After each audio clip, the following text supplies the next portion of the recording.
Message hidden inside the light, the now of the One. February 25, 2015. Dear Arcturians, is there a message for me today? Yes, dear Earth Emissary, there is a message for you every day, every hour and every minute. There is, in fact, a steady flow of light language energy packages that infinitely flow from our dimension, our mothership and our collective hearts into the hearts of our very brave volunteers.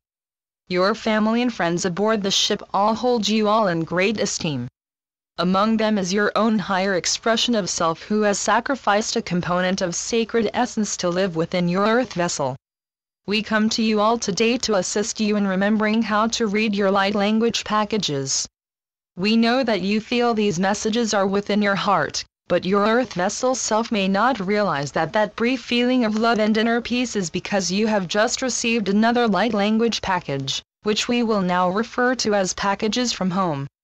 On the ship we send a thought form to each other when we perceive that our human representative is ready for and/or needs another light package.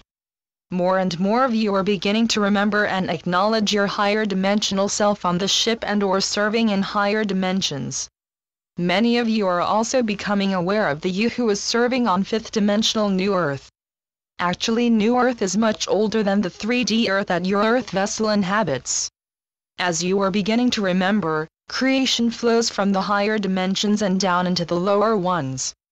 Therefore, just as you all have sent down a component of your personal multidimensional essence into your personal earth vessel, Gaia has sent a component of her planetary multidimensional essence into her planetary vessel. It is important within this now that you all remember that Gaia is a living, planetary being. This remembrance completes the circle of incarnation. When many of you all first took an incarnation on Gaia as what you now call the indigenous people, you knew that Gaia was an alive being. You also knew that you were in deep unity with all the members of your tribe. It is the forgetting of unity consciousness with your people and your planet that sent humanity gotten off track from their original goal. Therefore, it is the remembrance of unity with all life that will release you from the matrix of the 3D wheel of life and death. However, when we say you, we mean your personal and your planetary expressions of self. We will now remind you of your planetary expression of yourself. Your planetary expression is the earth vessel, which is the envelope for your multidimensional consciousness. This earth vessel is made of the elements of the planet. Hence it is deeply entwined with the planet. Thinking that your human form was more important than your planetary form is where your path to ascension took a wrong turn. You thought that taking a human form would allow you to assist humanity, as humans are the primary reason why Gaia has not completed her ascension. All your multidimensional expressions have realized that fact. Therefore, you sent your essence, not just into the elementals of a human being, but into the elements of Gaia's planetary being. Therefore, you are not just on the planet. You are also of the planet. Your humanoid earth vessel is of the same earth, air, fire, and water as your planetary earth vessel. Can you take a moment to allow yourself to feel how it feels to actually be a component of the planet? Just as you imagine that the ground, the rocks, the water, the land, the plants, the animals are members of the planet, so are you. Allow the concept of being an actual member of the planet to replace your old image of being on the planet. You were on the planet, but not of the planet. Therefore, you could destroy the planet without destroying yourself. At least, that is what humanity thought before there were so many of you incarnated at the same time. There are many humans who act as if they are children who broke their toy and want their parents to buy them a new one. A child does not consider that it was their responsibility to take good care of that toy and treasure it, or she would not have broken it. Where did humanity forget that Gaia was an alive planetary being? It was when the force of power over others separated them from the land and from their tribe. They no longer needed to live as a tribe, but sought to become individuals. Yes, the seeking of individuality was one of the goals you set when you decided to join the evolution of Earth. However, because you sought individuality, you shunned unity.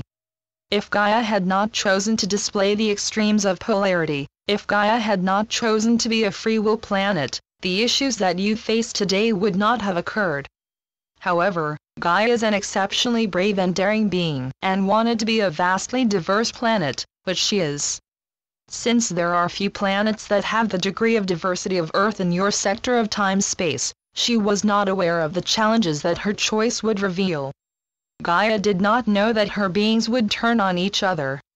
The plant and animal kingdom do feed off of other beings and/or plants, but they do so for survival. On the other hand, humans learned to feed off of others so that they could gain control of them. Part of the problem was that many renegade beings from other planets, solar systems, and even galaxies wanted to experience this greatly diverse reality. Some of them had evolved into higher states of consciousness, so they knew that all life was one. However, some of Earth's early visitors were still in the state of power over others when they came to visit Earth. Just as many of the evolved early humanoids and higher beings to Earth stayed on Earth, some of the unevolved power over others visitors stayed. For many millennia, these two groups remained distant and did not interact. Therefore, there were not wars, but since they remained so separate, a suspicion began to grow between them. Uncountable generations later, the fighting began. Some civilizations were literally whipped off the face of the earth. Some, such as Lemuria, moved into the core of the earth. Unfortunately, divergent groups who had not chosen to intermingle with each other made different decisions. Then, because they were so separate, they did not learn about each other. Since the unknown is the greatest source of fear, much fear began to fill the peoples, auras, water, and earth of Gaia's planet. Gaia, who was a kind and loving mother, tried to find a manner in which her people could band together in unity consciousness. She wanted them to come into unity because she offered them beautiful oceans with plentiful food, rain that watered their crops, and fire that kept them warm. But the peoples did not band together for joy and appreciation of their wonderful life. Each individual group was able to do this, but the groups still remained separate. The extreme separation of the tribes created fear, judgment, anger, war, sorrow and pain in the emotions and thoughts of the people. These thoughts and emotions went into the elements of the human's body, breath, lungs, neurological synapses and bodily fluids. They then breathed out these distorted elements into two elements of Gaia's planets. The earth of Gaia's land was polluted and overfarmed. Blood from human wars and massacre of animals bleed into the soil to mix with the tears of loss and sorrow. The air of Gaia's atmosphere became filled with fear-based emotions, and the water was tainted with the poison of fear and anger. The only way that Gaia could release these toxins was to have what humans called a storm. The winds of the storm cleared the air, the water cleaned the plants, animals and humans, and the fire released that which had reached its completion. Also, huge bodies of earth moved as a component of Gaia's natural landscape changes. These natural responses of Gaia to clean her planet were thought of as great punishments set upon the peoples. They even offered virgins as a sacrifice to appease the angry planet. But Gaia was not an angry planet. She was just trying to clean up the mess her humans had made. Did the humans say, "Thank you Gaia for cleaning up our mess"? No, they quivered in fear of the planet and thought of it as a thing of which they were not a part.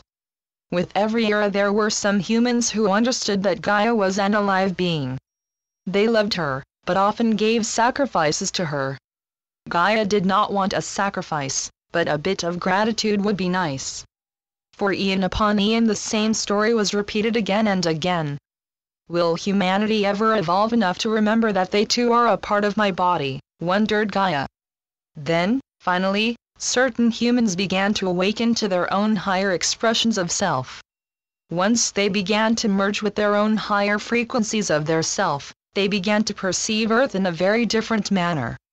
Some, and there was not many for a very long time, began to remember what they knew before they were born into the small, dense form of a third-dimensional human.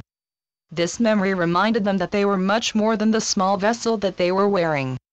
Then some of them realized that if they had a soul, then all life must have a soul. Of course, the concept of all life having a soul, a spirit, a higher emanation, was not a popular idea, and those who had it were often killed and or tortured. Eon after eon, the brave, awake humans returned, and many of them died trying to tell other humans what they had learned.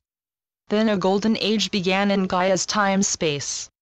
The world was still very hostile, but more evolved and higher dimensional ones could take a human form with the intention of assisting Gaia. The now had finally arrived in which Gaia could get assistance from the very humans who had created such havoc on her planet. There were still many humans lost to old ways of fear, domination, war, desperation, etc., etc. However, there was a new frequency of light that was entering Gaia's body and the bodies of all her plants, animals, and even humans. Many humans feared the light or wanted to use it for their own selfish intentions. Other humans tried to hide the light from the awareness of others. But there were some humans who began to remember who they were in the higher frequencies of their consciousness. At first this memory wafted through their hearts like a warm ray of light or a bright smile of a loved one. The feeling was unique and frightened many of them who turned away from it with fear and suspicion. Others, the same ones who had taken bodies again and again over many eras, recognized this light. At first, they could not put their finger on what it reminded them of, but it felt so good that they accepted the light. The more they accepted the light, the better they felt, and the better they felt, the more light they could accept. Gradually, just as they had allowed themselves to be a part of the planet, they also became a part of the light. Oh! It felt so wonderful to be a part of the light that they unified with the light more and more. Then an interesting thing began to occur. Those who had accepted and unified with the light began to accept and unify with each other. People from all over Earth, from different areas, religions, cultures, genders, ages, interests, began to communicate with each other. They began to accept each other for exactly who they were. After all, the light had unconditionally accepted them. And, since they had become the light and the light had become them, they could accept themselves. Even more wonderful, they began to openly accept others. At first they only accepted those who had also accepted the light. Then, gradually, the light transmuted them in such a manner that they could not see how people were different. They could only perceive how people were the same. When they looked through their own light into the face of another, the light seemed to unite them in some strange manner. Even though they did not know how the light had caused this deep acceptance and resulting unity, it felt so glorious, so very safe and so very much like what they all called home. Then, more and more people began to think about a place called home. Where was this place? Was it far, far away on another world? No, said the inner light as they asked that question. I am your home. I am you and I am Gaia. You were always home, but you did not have the light to believe it. I am all of you within the one of the now, whispered the light into the hearts and minds of the humans. The whisper was very soft and could only be heard when the human focused on their own inner light. But when they focused on their own inner light, they remembered. They remembered the thought of unity with all life. They remembered the emotion of love for all life. Then, 1 by 1, then 2 by 2, then 4 by 4, 8 by 8, a memory began to sweep through the bodies of the humans and into and through the body of Gaia. That memory reminded them that I am home within the now, and so is everyone. Channeled by Suzanne Lee. SuzanneLeePhD.blogspot.com